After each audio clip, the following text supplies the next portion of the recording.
Hello students, in this video we'll discuss chapter number 2, The Age of Revolutions.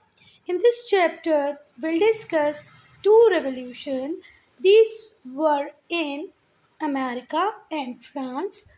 एक revolution हुआ America में जिसे हम कहते हैं अमेरिकन रेवोल्यूशन, दूसरा हुआ फ्रांस में जिसे हम कहते हैं French revolution. Student first will solve gets it section. So which ocean lie to the east of United States of America? Atlantic Ocean. कौन सा ओशन आता है यूएसए के ईस्ट में? Atlantic ocean. ठीक है, अगर मैं नॉर्थ अमेरिका का मैप बनाऊं स्टूडेंट तो इस टाइप का कुछ नॉर्थ अमेरिका का मैप आपको दिखेगा. तो यहाँ पर होता है ये नॉर्थ अमेरिका का ईस्ट हुआ, ये नॉर्थ अमेरिका का वेस्ट. तो नॉर्थ अमेरिका के ईस्ट में कौन सा ओशन है बेटा? अटलांटिक. ठीक है बात. और वेस्ट में कौन सा ओशन है? पैसिफिक. तो जो यूएसए है वो यहाँ पर सिचुएटेड है नॉर्थ अमेरिका में. तो यूएसए के भी ईस्ट में कौन सा ओशन आया है स्टूडेंट्स? अटलांटिक. जो यूएसए है ये वाला जो पार्ट है ये यूएसए है. तो यूएसए के नॉर्थ में कौन सी कंट्री है? कनाडा. नॉर्थ में कौन सी कंट्री है? कनाडा. और साउथ में कौन सी कंट्री है? मैक्सिको. फिर से यूएसए सेंटर में है नॉर्थ अमेरिका के. यूएसए के नॉर्थ में कौन सी कंट्री है? कनाडा. यूएसए के साउथ में कौन सी कंट्री है? मैक्सिको. और यूएसए के ईस्ट में कौन सा ओशन है? Atlantic ocean.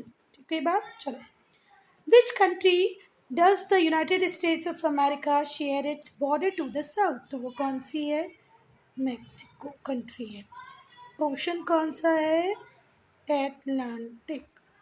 चलो, in which continent France lie? France किस कॉन्टिनेंट में है? तो फ्रांस है स्टूडेंट्स यूरोप में. Which water body separate France and England? France और इंग्लैंड को सेपरेट करने वाली वाटर बॉडी है इंग्लिश चैनल. ठीक है बात. The 18th century ushered a new era in the history of the world. World history में एक नई स्टार्ट, एक नई शुरुआत की किसने? 18th सेंचुरी में. अब कैसा क्या हुआ होगा स्टूडेंट जो 18th सेंचुरी में हम बोल रहे हैं कि give a new start to the history of the world. So there were two significant, two important events were there. दो इम्पॉर्टेंट इवेंट थे जिन्होंने डेमोक्रेसी को और ज़्यादा स्ट्रेंथन किया, नेशनलिज्म को स्ट्रेंथन किया. Not only in this two areas, one is in America another is in Europe, but in the entire world. पूरे वर्ल्ड में डेमोक्रेसी, नेशनलिज्म को और ज़्यादा स्ट्रेंथन किया दो इवेंट ने. वो दो इवेंट हैं अमेरिकन रेवोल्यूशन और फ्रेंच रेवोल्यूशन. अमेरिकन रेवोल्यूशन हुआ अमेरिका में, फ्रेंच रेवोल्यूशन हुआ फ्रांस में. ये दो जो रेवोल्यूशन थे उन्होंने 18th सेंचुरी से एक नए वर्ल्ड की शुरुआत कर दी. अब मुझे बताओ 18th सेंचुरी कौन सा पीरियड होता है? 18th सेंचुरी वो पीरियड है जो 1701 से स्टार्ट होके कहाँ ख़त्म होगा? 1800 को. मतलब इसी के बीच के टाइम फ्रेम को हमको इस चैप्टर में पढ़ना है. Now the American war of independence. जैसे ही अमेरिका की डिस्कवरी हुई, अमेरिका पहुंचे थे कौन बेटा? Christopher Columbus. क्रिस्टोफर कोलंबस अपनी शिप में बैठ के कहाँ पहुंच गए? अमेरिका. जबकि वो खोजने ढूंढने निकले थे किसको? इंडिया को. पर चलो ठीक है, अमेरिका पहुंचे. जैसे ही अमेरिका की डिस्कवरी हुई, बहुत सारे इंग्लैंड, फ्रांस, स्पेन और हॉलैंड के जो लोग थे उन्होंने, इनकी सरकारों ने, इनकी गवर्नमेंट ने कोशिश की कि वो अपनी कॉलोनीज़ बना ले. कहाँ पर? अमेरिका में. ठीक है, कॉलोनीज़ क्या होती है? एक बड़ी कंट्री जब दूसरी छोटी कंट्री को पॉलिटिकली, इकोनॉमिकली कंट्रोल करने लग जाए तो उस कंट्रोल्ड प्लेस को क्या बोलते हैं आप? कॉलोनीज़. ठीक है मैम. जैसे इंडिया किसकी कॉलोनी था? इंग्लैंड की. ठीक है. चलो, तो जैसे ही अमेरिका की डिस्कवरी हुई, इंग्लैंड ने, फ्रांस ने, स्पेन ने, हॉलैंड ने सोचा कि हमें भी अपनी कॉलोनीज़ बनानी चाहिए. कहाँ पर? अमेरिका में. थर्स 16th century onward, 16th century के बाद से ही different European countries begin to settle in America. बहुत सारे डिफरेंट यूरोपियन कंट्रीज़ के जो लोग थे वो कहाँ जाके रहने लग गए? अमेरिका में. अब बेटा ज़रा ध्यान से सुनना, 16th सेंचुरी कौन सा टाइम है? जो 1501 से स्टार्ट होके 1600 पे ख़त्म हो जाएगा. तो मुझे बताओ कि क्रिस्टोफर कोलंबस ने कब ढूंढा था अमेरिका को? तो ढूंढा था 1492 में। कब ढूंढा था? 1492 में। Students, American war of independence first organised movement था। इसके पहले ऐसा सच कोई इतना बड़ा ऑर्गेनाइज्ड मूवमेंट नहीं हुआ था हिस्ट्री में जिसने जोर दिया हो right to rule them self, कि भाई हम खुद हमारे ऊपर रूल कर लेंगे, हमें किसी कॉलोनाइजर की, किसी इम्पेरियलिस्ट कंट्री की, किसी रूलर की ज़रूरत नहीं है।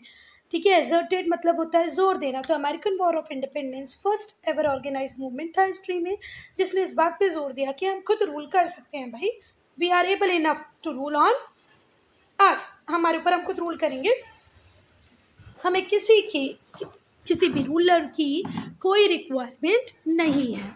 ठीक है बात। It led to some major changes, और इसकी वजह से बहुत सारे मेजर इंपॉर्टेंट चेंजेस आए, और इन्हीं चेंजेस ने एक आज की बहुत ही एडवांस कंट्री को जन्म दिया, वो थी यूनाइटेड स्टेट्स ऑफ अमेरिका। ठीक है बात। Whatever changes were there, these changes made what? United States of America super power USA, जिसको आज हम सब जानते हैं, जो आज खुद इम्पेरिस्ट बन के बहुत सारे कंट्रीज को कंट्रोल करता है।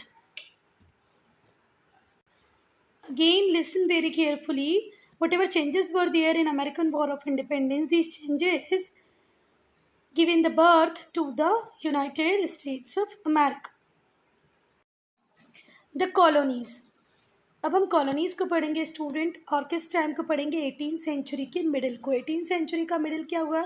1750, 1760, है ना। 13 कॉलोनीज थी, ब्रिटिश कॉलोनीज थी। कहाँ पर? नॉर्थ अमेरिका के ईस्ट कोस्ट पे। अब नॉर्थ अमेरिका का मैप अगर हम लोग एक बार और बनाएं तो ये नॉर्थ अमेरिका का ईस्ट कोस्ट हुआ, ये ईस्ट होता है, ये वेस्ट, ये नॉर्थ और ये साउथ। तो इस ईस्ट कोस्ट पे 13 कॉलोनीज थी। किसकी थी? ब्रिटेन की। ब्रिटेन इनके ऊपर रूल कर रहा था। थी कहाँ पर? नॉर्थ अमेरिका में। ठीक है बात। चलो फिर से, मिडिल 18th सेंचुरी में 13 ब्रिटिश कॉलोनीज थी। कहाँ पर? East coast of North America में। जो लोग यहाँ पर आके सेटल्ड हो गए थे, इन कॉलोनीज में जो लोग रह रहे थे, ओरिजिनली वो कहाँ से थे? इंग्लैंड से थे। तब वो ये लोग इंग्लैंड क्यों गए थे? फॉर सीकिंग मनी, पैसा बनाने के लिए, फ्रीडम के लिए और बेटर लाइफ के लिए। Freedom, seeking money, better life, this were the reason, that is why they have gone to America. ठीक है, वहाँ जाके रहने लग गए। The colonies which were under the control of the British, वो कॉलोनीज जो सारी ब्रिटिश के कंट्रोल में थी, 13 कॉलोनीज, उनको कुछ फ्रीडम थी, कंसिडरेबल अमाउंट ऑफ फ्रीडम थी, मतलब थोड़ी बहुत फ्रीडम थी इनके अपने इंटरनल एडमिनिस्ट्रेशन में। भाई बाहर तो छोड़ दो तुम, बाहर तो ब्रिटिश गवर्नमेंट डिसाइड करेगी, पर इंटरनल मैटर तुम अपने आप में कुछ कुछ कुछ सॉल्व कर सकते हो। Every colony had governor. 13 colonies थी तो हर कॉलोनी में गवर्नर था, और लोकल काउंसिल भी थी। जो लोकल काउंसिल थी उसको इलेक्ट करते थे लोग जो उन कॉलोनीज में रह रहे हैं। एक कॉलोनी में रहने वाले लोग अपने लोकल काउंसिल को इलेक्ट करेंगे, और हर कॉलोनी का कौन भी होगा बेटा? गवर्नर भी होगा। The local council passed law and levied taxes. जो लोकल काउंसिल था वो क्या करता था? लॉ बनाता था। ये लोकल काउंसिल लॉ बनाएगा और टैक्स भी इम्पोज करेगा। ठीक है बात। अब हम कॉजेस पढ़ेंगे। हम लोग कॉजेस डिस्कस करें स्टूडेंट्स, उसके पहले मैं आप लोगों को कॉलोनीज दिखाना चाहूँगी। देखो कॉलोनीज, ये रही colonies, Georgia, south Carolina, north Carolina, Virginia, Pennsylvania, New York, new Hampshire, ये सारी, ये टोटल 13 कॉलोनीज थी जिनको के ऊपर कंट्रोल था किसका? ब्रिटिश का। ठीक है, अब हम कॉजेस पढ़ेंगे। फर्स्ट, जैसा कि हमने इस पैराग्राफ में पढ़ा था कि कॉलोनीज को इंटरनल एडमिनिस्ट्रेशन में कुछ इंडिपेंडेंस थी, कुछ इंडिपेंडेंस वो इंजॉय कर रहा था इंटरनल एडमिनिस्ट्रेशन में। ठीक है, the colonies despite enjoying internal administration were controlled by British government. पर इकोनॉमिक मैटर तो पूरे किसके पास ही थे बेटा? ब्रिटिश गवर्नमेंट के पास ही थे। फिर से, जहाँ इंटरनल एडमिनिस्ट्रेशन की छूट कॉलोनीज के पास थी, वहीं इकोनॉमिक मैटर्स पूरी तरह कौन देखती थी? British government. जैसे जो कॉलोनीज थी were forbidden to use non British ship को यूज़ नहीं कर सकती थी ट्रेडिंग पर्पज़ के लिए। ट्रेडिंग करनी है तो ब्रिटिश शिप को यूज़ करो। वो प्रोडक्ट जैसे टबैको है, शुगर है, कॉटन है, ये सिर्फ एक्सपोर्ट होगा तो कहाँ ही होगा? इंग्लैंड होगा, इसके अलावा कहीं एक्सपोर्ट नहीं हो सकता है। ये 13 कॉलोनीज अगर टबैको, शुगर और कॉटन प्रोड्यूस करती हैं तो कहाँ ही एक्सपोर्ट होगा? England. That too at price fixed by British government. British government ने जो प्राइस फिक्स की होगी ना, उसी पे टबैको, शुगर, कॉटन सेल होगा और किसी को होगा? सिर्फ इंग्लैंड को ही होगा, कोई और को आप सेल नहीं कर सकते हो। मतलब इकोनॉमिक कंट्रोल पूरा के पूरा किसके पास है? किसके पास है?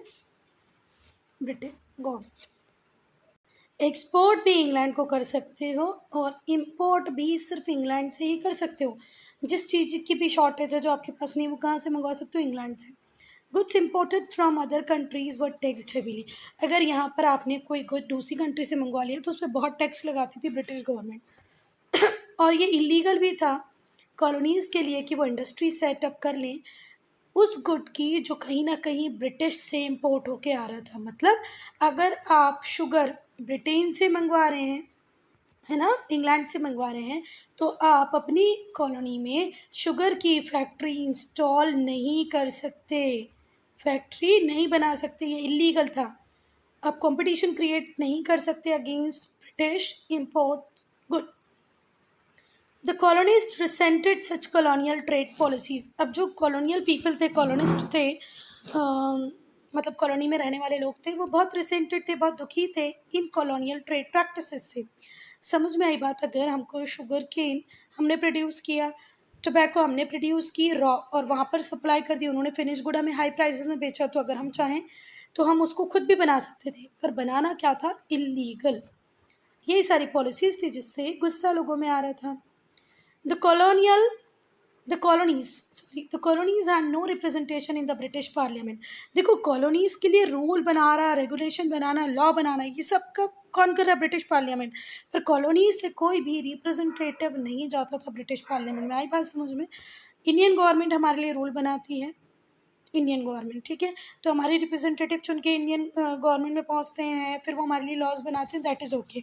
पर ब्रिटिश पार्लियामेंट कॉलोनीज़ के लिए रूल बना रही है, पर कॉलोनियल कोई रिप्रेजेंटेटिव वहाँ पर नहीं है, कोई भी व्यक्ति इन कॉलोनीज से जाके ब्रिटिश पार्लियामेंट में बैठता नहीं था।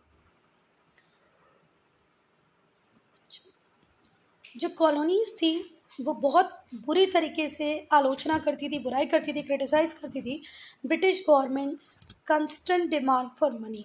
ब्रिटिश गवर्नमेंट कंस्टेंटली इन लोगों से मनी डिमांड करती रहती थी, पैसा मांगती रहती थी। Every time the government needed money, जब भी गवर्नमेंट को पैसा चाहिए होता था वॉर को फंड करने के लिए, युद्ध लड़ने के लिए, भले वो यूरोप में वो लड़ रही हो या कहीं और, वो नया नया टैक्स ला के कॉलोनीज पे इम्पोज कर दी थी। देखो कॉलोनी के लोग यहाँ पर चुपचाप आराम से अपना काम कर रहे हैं, ये ईस्ट कोस्ट हो गया अमेरिका का। इंग्लैंड कहीं पर भी लड़ेगा, उसको लड़ने के लिए जितना पैसा लगेगा वो इन लोगों के ऊपर टैक्स लगा देता था, तो ये तो गलत बात थी।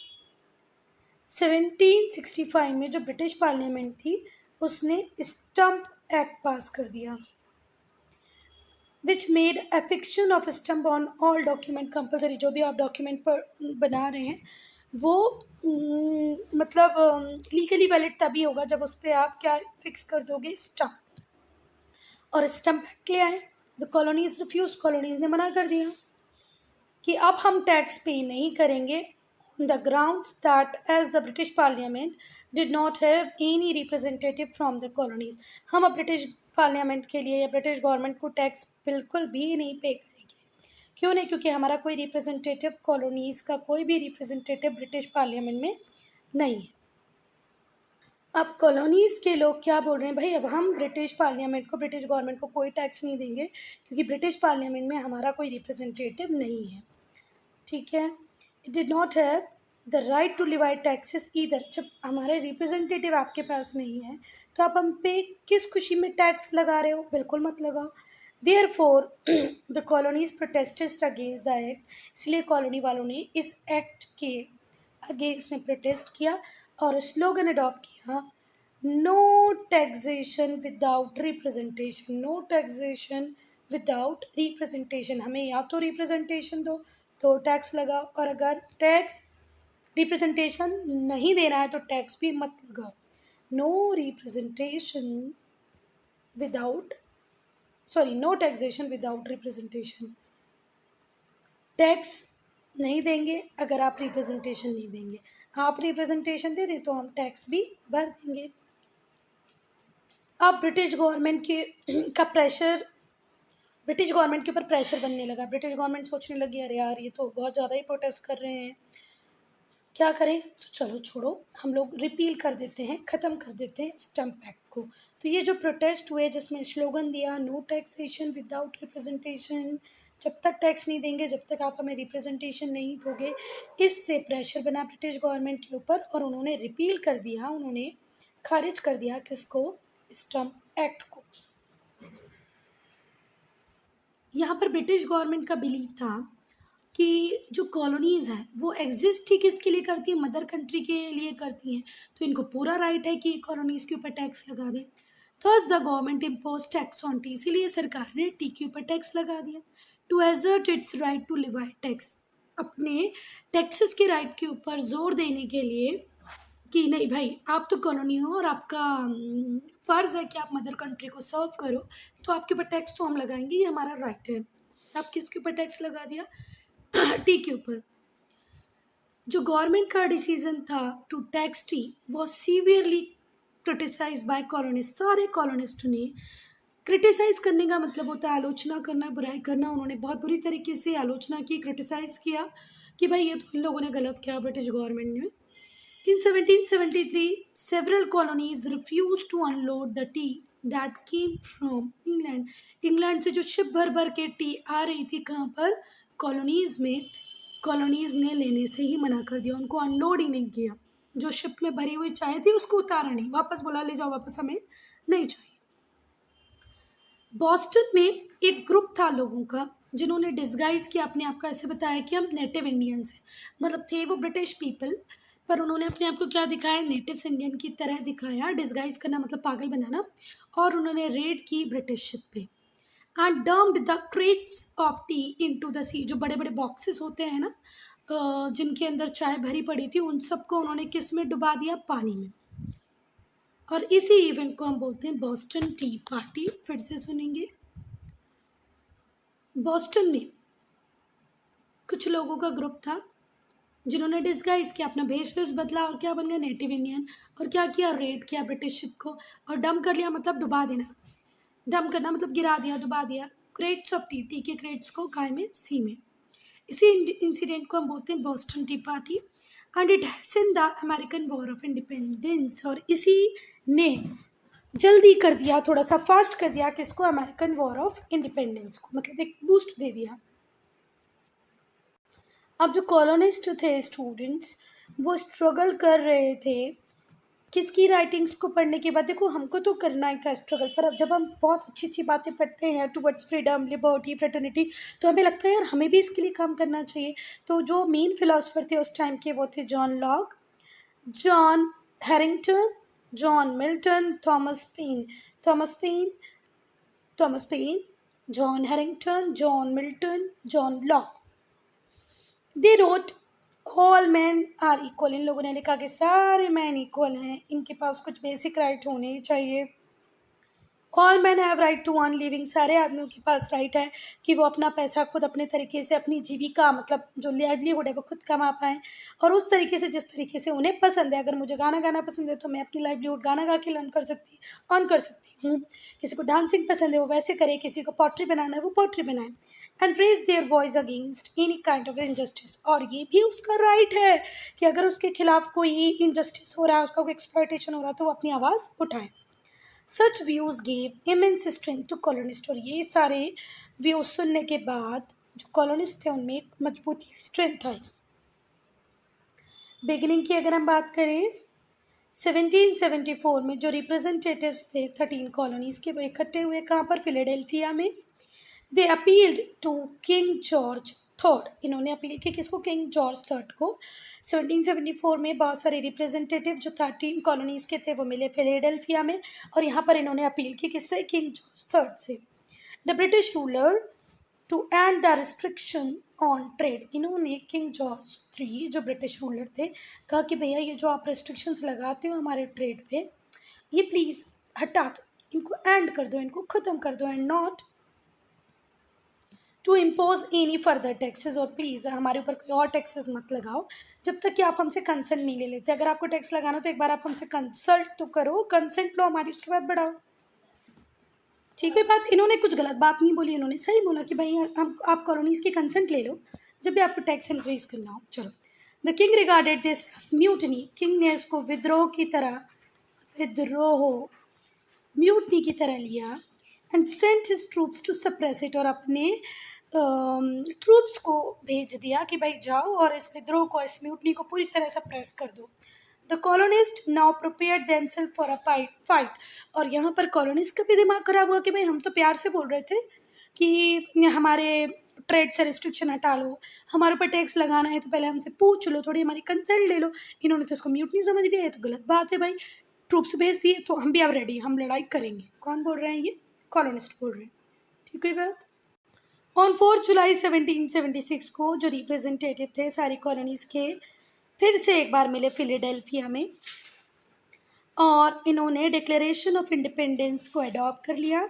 ये वो डॉक्यूमेंट था जिसको ड्राफ्ट किया था थॉमस जेफरसन ने। इनका नाम याद रखें, डिक्लेरेशन ऑफ इंडिपेंडेंस किसने लिखा था? थॉमस जेफरसन ने। कब अडॉप्ट कर लिया इसको? 4 जुलाई 1776 को। It stated that we hold this truth to be self-evident that all men are created equal. They are endowed by their Creator and certain unalienable rights. That among these are life, liberty, pursuit of happiness. खुश रहने का अधिकार सबको है, सबके पास liberty होनी चाहिए और राइट टू लाइफ। ठीक है, लाइफ, ये लाइफ, लिबर्टी, परस्यूट और हैप्पीनेस ये इनअलाइनेबल है। अनअलाइनेबल, अनअलाइनेबल मतलब इनको लाइफ से अलग नहीं किया जा सकता। ठीक है, हम ये मानते हैं, इस सत्य को मानते हैं कि जितने भी मैन हैं वो सारे इक्वल हैं।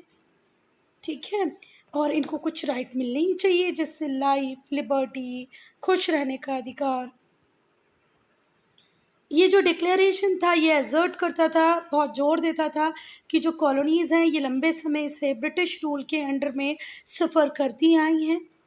अब इनके पास राइट है कि इन सफरिंग्स को ये दूर कर दें, अपनी खुद की गवर्नमेंट बनाएं। ये जो असर्शन था, ये जो इनका बात थी, इसने बिगिनिंग की वॉर ऑफ इंडिपेंडेंस की। ठीक है बात। हमने बहुत सफ़र किया ब्रिटिश रूल के अंदर भी, हम इंडियंस ने भी बहुत सफ़र किया, ऐसे अमेरिकन ने भी सफ़र किया। तो अब बोल रहे हैं ये लोग कि भाई अब हमें इंडिपेंडेंस चाहिए, और ये हमारा राइट है कि अब हम इस सफरिंग को दूर कर दें और इंडिपेंडेंस ले लें। तो जो कॉलोनीज़ थी उनको लीड कर रहे थे उस टाइम में जॉर्ज वॉशिंगटन। George Washington. अब यहाँ पर कुछ कुछ शायद लिखा होता। Many battles were fought during the course of war, और बहुत सारे बैटल्स इस पर्टिकुलर टाइम में लड़े गए। For what they were fighting students for independence, and the war ended in 1781 with colonies emerging victorious. War started in 1776. उसके पहले भी थोड़े बहुत म्यूटनी, थोड़े बहुत रिवोल्ट हो ही रहे थे, और 1781 में फाइनली किसकी जीत हुई? कॉलोनीज़ की जीत हुई, वॉर ख़त्म हुए। Birth of United States of America. अब कब जीत हो गई थी बेटा? 81 में। 1783 में जो ब्रिटिश गवर्नमेंट थी और जो कॉलोनीज़ थी उन्होंने साइन की ट्रीटी ऑफ पेरिस। ब्रिटिश ने रिकॉग्नाइज़ किया इंडिपेंडेंस को, किसकी? 13 कॉलोनीज़ की। ब्रिटिश ने बोला ओके चलो अब आप आज़ाद हो गए हो। ये कॉलोनीज साथ में आई और इन्होंने बनाया United States of America, USA. फिर कॉन्स्टिट्यूशन बना जिसने डिक्लेयर किया कि जो यूएसए वो रिपब्लिक रहेगा। रिपब्लिक का मतलब होता है जो हाईएस्ट पोजीशन होगी आपकी कंट्री की, जो हाईएस्ट कंट्रोलिंग अथॉरिटी होगी, जैसे कि यूएस में होता है प्रेसिडेंट। वो कैसा होगा बेटा? इलेक्टेड। जब आपकी कंट्री की जो हाईएस्ट पोजीशन है वो इलेक्टेड हो तो उसी को हम क्या बोलते हैं? रिपब्लिक। ठीक है बात। और यूएसए में हाईएस्ट पोजीशन किसके पास है? प्रेसिडेंट के पास है। एक इम्पोर्टेंट पार्ट था कॉन्स्टिट्यूशन का बिल ऑफ राइट्स। ये सिटीजन्स को गारंटी करता था, जैसे हम लोग देते हैं हमारी कंट्री में फंडामेंटल राइट्स हैं, वैसे यहाँ पर भी क्या हुआ करते थे? Bill of rights. Right to freedom of speech, सबको बोलने का अधिकार है, रिलीजन का राइट है, जस्टिस का राइट है, ये सारे राइट उन्होंने लोगों को दे दी। सो स्टूडेंट, इस तरीके से हमारा चैप्टर का एक रेवोल्यूशन जो कि था अमेरिकन रेवोल्यूशन वो होता है ख़त्म। मैं वीडियो को कर रही हूँ यहाँ पर ख़त्म। कोई डाउट हो, कोई प्रॉब्लम हो या वीडियो में कोई इंप्रूवमेंट चाहते हैं तो लिखिए कमेंट सेक्शन में। ओके।